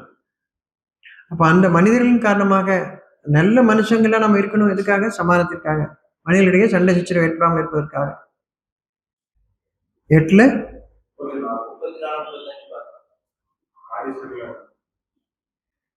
பாதுகாவலராக இல்லாத நிலையிலும், காரியஸ்தன பாதுகாவலர். ஒரு வேலை கொடுத்துருக்கு, அந்த வேலையை நீங்க பாக்குறீங்கன்னா அந்த வேலையோட பாதுகாவலர் நீங்க உங்களுக்கு இல்லையே. அந்த காரியத்தை செய்யறதுக்கு காரணம் உங்களுக்கு காரியஸ்தன். அதுக்கு பொறுப்பா இருக்கிறீங்க. காலையில வந்து திறந்து வைக்கணும்னு சொன்னா அதுக்கு பொறுப்பா நீங்க வந்து திறந்து வைக்கிறீங்க. அப்புறம் இதெல்லாம் நீங்க பார்க்கணும்னு சொன்னா அந்த காரியத்தை செய்றீங்க. அதெல்லாம் அப்படி ஒவ்வொரு காரியத்தையும் காரியஸ்தன் சொல்றீங்க, பொறுப்பாளர், பாதுகாவலர்னு. அந்த மாதிரி அந்த வேலையை பற்றி பாதுகாவலர்னு அர்த்தம் எப்படி வருது? அதுல எந்த ஒரு கெடுதி நடக்காம இருக்கிறதுக்காக. அப்ப பாதுகாப்பா நீங்க செய்றீங்க, அதன் காரணமாக பாதுகாவலர். உங்க மனதின் பாதுகாவலர் அங்கே, உங்க இல்லத்தின் பாக்கியமான இல்லத்தின் பாதுகாவலர். நீங்க காரியஸ்தன் சொல்றீங்க, அத பாதுகாவலர். தெரியும்? அதை பாதுகாத்துக் கொள்றீங்க, மனதின் அமைதியை பாதுகாத்துக் கொள்றீங்க, நன்மையை பாதுகாத்துக் கொள்றீங்க. நீங்க காரியஸ்தன்னு போகும்போது ஒரு வேலை செய்யறீங்கன்னு போயிட்டீங்க, ஒரு கட்டடத்துக்குள்ள ஒரு வேலை செய்யக்கூடியவங்களா போயிட்டீங்கன்னு அப்படியே அர்த்தம் எடுத்துக்கிட்டு நீங்க அப்படியே போயிடுவீங்க, அப்படியே வெளியே போயிடுவீங்க. நீங்க கடந்து உள்ள வாங்க. எந்த செய்திக்கும் கடவுள் கடந்து உள்ள வாங்க. உள்ள உங்களுக்கான செய்தி உள்ள இருக்கு, அங்கே வாங்க. அந்த செய்தியை பின்பற்றுங்க, நமக்கு வழிகாட்டும். கடந்து வெளியே போயிட்டீங்கன்னா அப்புறம் தெருவா போயிட்டே இருக்க வேண்டியது. அதாவது வேதத்தின் விளக்கம் எப்படி நம்ம பார்க்கணும்னா, என்ன பிரச்சனை நமக்கு இப்ப இருக்கு, அந்த பிரச்சனைக்கான வழிகாட்டுதல் அங்க இருக்கு. இப்போ வெளியிலிருந்து உள்ள போகணும் அப்படின்னா முதல்ல வெளியில என்ன அர்த்தம் எடுத்துக்கிட்டு அவரை மறுபடியும் உள்ள வாங்க. வெளியில இருக்கிற வரைக்கும் ஆளாளுக்கு ஒரு கருத்து வேற்றுமை இருக்கும். ஒவ்வொருத்தரும் ஒன்று சொல்லுவீங்க, ஒவ்வொரு சூழல ஒவ்வொருத்தரும் ஒவ்வொரு விதமா பார்ப்பீங்க. அப்போ வெளியில அதை பார்க்குறீங்க. இப்போ அந்த கருத்து அந்த விஷயத்தை வேகத்தை கொண்டு விளங்கும் போது சமாதானம் ஏற்பட்டுச்சுன்னா சரி, இல்லை இல்லைன்னா அப்படி உள்ள வாங்க, கடந்து உள்ள வாங்க, கடவுள்கிட்ட வாங்க. வெளியில இருந்து நீங்க பேசும்போது ஆளுக்கு ஒரு விளக்கம் வச்சிருக்கீங்க, அதுல சமாதானம் ஏற்படுதா பாருங்க, ஏற்படலை, இப்போ உள்ள வாங்க, கடந்து உள்ள வாங்க. இப்ப அந்த விளக்கம் ஒவ்வொருத்தருக்கும் தனித்தனியா போயிருவீங்க. அங்க நிற்கும்போது நீங்க கூட்டம் கூட்டமா நிற்பீங்க. என் குடும்பம், எங்க தெரு, என் சொந்தக்காரங்க, எங்க பாக்கியப்பட்ட எங்க பங்காளிங்க, அப்படி போயிருவீங்க. உள்ளுக்குள்ள வரும்போது நீங்க மட்டும்தான். கடந்து உள்ள வாங்க, கடவுள், கடந்து உள்ள வாங்க. அங்கே நீங்க மட்டும்தான். அங்கே அந்த விளக்கம் உங்களுக்கு வழிகாட்டும். அப்ப அங்கேயே சமாதானம் ஏற்பட்டுச்சுன்னா சரி, இல்லை மறுபடியும் உள்ள வாங்க, மறுபடியும் உள்ள வாங்க, உள்ள வாங்க, நெருக்கமாங்க. இறைவனை நெருங்குதல்ங்கிறது அப்படித்தான். கடந்து உள்ள வாங்க, கடவுள், கடந்து உள்ள வர நீங்கள் தெளிவு அடையணும், உங்களுக்கு ஒளி கிடைக்கணும். நெருங்க நெருங்க உங்களுக்கு ஒளி கிடைக்கணும், தெளிவு கிடைக்கணும்னு அர்த்தம். நீங்க விளக்க ஏற்றி காட்டுறது இல்லை, மனசுக்குள்ள ஒளி வரணும், மனசுக்குள்ள ஒரு தெளிவு வரணும். அந்த தெளிவு வாழ்க்கைக்கு வழிகாட்டணும். அப்படி நெருங்கி வாங்க, கடவுள், கடந்து உள்ளவாங்க. இப்ப நமக்கு வழிகாட்டு. மனிதர்களை மனிதர்களாக வாழச் செய்யும். பிரிவிச்சு விடாது நம்மளை. மதங்களாக, ஜாதிகளாக, பிரிவுகளாக, மொழிகளாக நம்மளை பிரிச்சிடாது. எந்த மொழியும் பேசுங்க, என்ன ஜாதியிலும் இருங்க, என்ன மதத்திலையும் இருங்க, எப்படிப்பட்டவங்களாகவும் இருங்க, ஆனா தெளிவோட, ஒளியோட. இப்ப நம்ம மனுஷனா மட்டும் பார்க்கணும். யாரையும் மாற்ற வேண்டிய அவசியமே இல்லை. அவங்கவுங்க எப்படி பிடிச்சோ இருக்கட்டும், ஆனா மனுஷனங்களா இருக்கட்டும், மனிதர்களா இருக்கட்டும், அதான் முக்கியம். நம் மனிதராக வாழ்வதுதான் முக்கியம். அதுதான் நம்மளை ஒண்ணு சேர்க்கும். மனிதங்களா இருக்கும்போது நம்மளை ஒண்ணு சேர்க்கும். கடந்து உள்ள வர வர ஒன்னாகிக்கிட்டே இருப்போம், ஒன்றாகவும். கடந்து வெளியே போக போக பிரிஞ்சுக்கிட்டே இருப்போம். கடந்து உள்ள வர வர ஒன்னாகிட்டே இருப்போம். ஒன்றை நோக்கி வருவோம். ஒன்றை நோக்கி வர வரதான் நம்ம பிரிவு விலகும், பிரிவினை இல்லாம இருப்போம். வெளியே போனீங்கன்னா பிரிஞ்சுக்கிட்டே இருப்பீங்க. உள்ள வாங்க, உள்ள வர ஒன்று சேருவீங்க. உங்களுக்குள்ளே ஒன்று சேருவீங்க. விளக்கங்கள் ஒன்று சேர்க்கும் உங்களை. சரியா? அப்படின்னா சரியான பாதையில வரீங்க. ஒரு நோக்கி கொஞ்ச நேரம் இப்படி போக சொல்றாங்க, கொஞ்ச நேரம் எப்படி போக சொல்றாங்க அப்படின்னா குழப்பம் வேண்டாம். இப்படி போறதா அப்படி போறதா பிரிஞ்சுக்கிட்டே இருக்கிறீங்க அர்த்தம் இல்லை. கடந்து உள்ள வரும்போது ஒன்றாகிட்டே இருக்கும். அந்த செய்தி உங்களை ஒன்றாக்கிக்கிட்டே இருக்கும். அப்பதான் நீங்க சரியான விளக்கத்துக்கு வந்துட்டீங்கன்னு அர்த்தம். உங்களை ஒன்று சேர்க்க வேண்டும் அந்த விளக்கம். உங்களை பிரிக்கக்கூடாது. உங்களை ஒன்று சேர்க்கிறது என்றால் நீங்கள் சரியான பாதையில் சென்று கொண்டிருக்கிறீர்கள். குழப்பம் இல்லை. இதுவா அதுவா குழப்பத்தில் இருக்கிறீங்க. ரெண்டு இல்லை, ஒண்ணுக்கு வாங்க. பரம்பொருள், அல்லாஹ், எல்லாமே அதே அர்த்தம் தான். சரியா? அந்த ஒன்றை நோக்கி வாருங்கள். கடவுள், கடந்து உள்ளே வாருங்கள். உங்களை ஒன்றாக்கி குறைய அந்த பாதையில் வாருங்கள். வெளியே பார்த்தீங்கன்னா நீங்க அப்பா, அம்மா, அண்ணன், தம்பி, பிள்ளை, அக்கா, தங்கச்சி எல்லாமே இருக்கிறீங்க. உள்ள வர நீங்க தான் இல்லையா? அப்படி ஒவ்வொருத்தரும் உள்ள வரும்போது நீங்க மட்டும்தான் இருக்கிறீங்க இல்லையா? உள்ள வாங்க. அந்த உள்ள வரும்போது நீங்க மட்டும் இருக்கிறீங்க, நல்லெண்ணத்தோடு இருக்கிறீங்க. இது மற்றவங்களுக்கு நன்மை செய்யும். நீங்க வெளியே போய் எல்லாத்தையும் நல்லா செய்வோம்னு கிளம்புறீங்க, பிரச்சனை தான் உருவாகும். உள்ள வாங்க. உள்ள நீங்க செய்யக்கூடிய காரியம், அந்த விளக்கம் எல்லாத்துக்கும் நன்மை செய்யும். அப்படி ஒவ்வொருத்தரும் உள்ள வரும்போது நல்லதுதான் செய்வீங்க. ஏன்னா நம்முடைய படைப்பின் இயற்கையே நன்மை செய்வது மட்டும்தான், கெட்ட செய்வது இல்லை. நீங்க உள்ள வந்தா தான் நல்லது செய்வீங்க. கடந்து உள்ள வந்தா, கடவுள் கடந்து உள்ள வந்தா தான் நீங்க நல்லது செய்வீங்க. வெளியே போனா நல்லது செய்ய மாட்டீங்க. அது உங்களுக்கு நல்லது மாதிரி தெரியும், நல்லது இல்லை. ஏன்னா வெளியே நான் சொல்லும் போது நீங்க வேற அர்த்தம் எடுப்பீங்க. உள்ள நீங்க வந்துட்டீங்கன்னா உங்களுக்குள்ள அந்த நல்லது மட்டும்தான் இருக்கும். கடந்து உள்ள வாங்க. அவனை நீங்களே கடவுள்னு சொல்லாதீங்க. சரியா? அது செய்தி. கடவுளுங்கிறது செய்தி. நான் மனிதன், நான் உள்ள வர நான் மனுஷன் எனக்கு புரியுது. நான் சாதாரண மனுஷன்னு புரியுது. உள்ள வாங்க. வெளியே நீங்க என்னென்னமோ நினைச்சிட்டு இருக்கீங்க. நீங்க பெரிய அதிகாரி, தலைவர், அமைச்சர், இதெல்லாம் நினைக்கிறீங்க. உள்ள வாங்க. உள்ள நீங்க வரும்போது மனுஷனா இருப்பீங்க.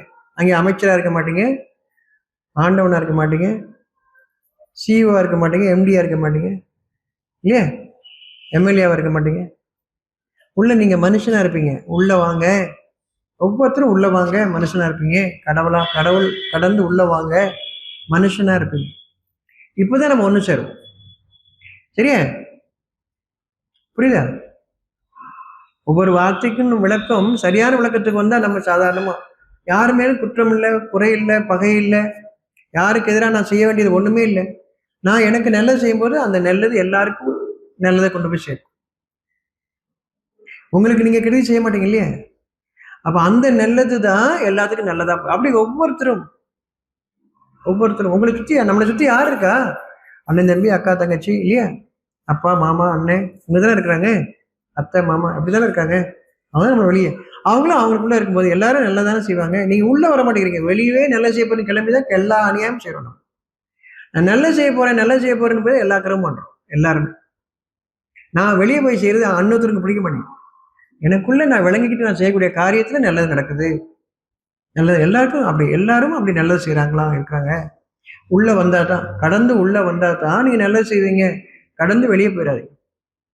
நல்லது செய்யறேன்னு சொல்லிட்டு தான் வெளியே போறீங்க. ஏன்னா நல்லது செய்யறது இல்லை புரிஞ்சுக்கணும். உங்களை சுற்றி இருக்க உலகத்தை பாருங்க. அப்படி வெளியே வந்து நல்லது செய்யறேன்னு சொல்லி வெளியே வந்தவங்க என்னெல்லாம் செஞ்சுட்டு இருக்கான்னு பாருங்க. யாரும் எந்த நல்லதும் செய்ய முடியாது. எந்த நல்லதும் செய்ய முடியாது. நல்லது செய்யற மாதிரி வேஷம் போடலாம். வேஷம் போடலாம். என்னை பத்தி எல்லாரும் பெருமையா பேசுங்கன்னு எல்லாரும் பெருமையா பேசுவான். ஆளுக்கு கொஞ்சம் காசை கொடுத்து பெருமையா பேசுறேன்னா பெருமையா பேசுவோம். நீங்களும் அவர் இத்தனை பேர் சொல்றாங்களே அப்படின்னு சரியா தனக்கு நம்புவீங்க. நடிப்பு உள்ளுக்குள்ள நீங்க உங்களுக்குள்ள நீங்க நடிப்பீங்களா? உங்க அப்பாட்ட நடிப்பீங்க, அம்மாட்ட நடிப்பீங்க, கணவன்ட்ட மனைவிட்ட நடிப்பீங்க. உங்களுக்குள்ள நீங்க நடிப்பீங்களா? இல்ல இல்ல. உள்ள வாங்க. கடந்து உள்ள வாங்க.